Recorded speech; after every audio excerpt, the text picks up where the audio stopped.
तो मैं भी बोल रही हूँ मैं मंदिर नहीं जाऊंगी। और देखो नहीं जाना है, घर चलो। नहीं जाना है, तुम जाओ, अकेले जाओ, मैं नहीं जाएगा। देखो ऐसे खींच के लेके जाएगा। मतलब पार्क में आए, वॉकिंग करे ना करे, मंदिर आके एक राउंड चक्कर लगाना ही है। नहीं तो आज ना हनुमान जयंती और मंदिर में कोई पूजा चल रहा है। और ये देखो भक्ति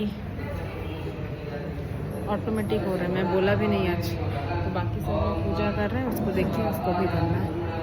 बेहो बेहो, ठीक करे बसो, ठीक करे बसो।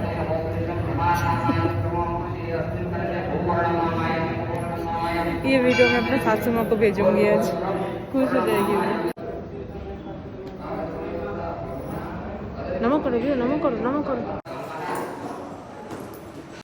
क्या पूजा हो रहा है? इधर बैठो, इधर एक बेबी, इधर एक बेबी আছে, বসো, ওখানে বসো।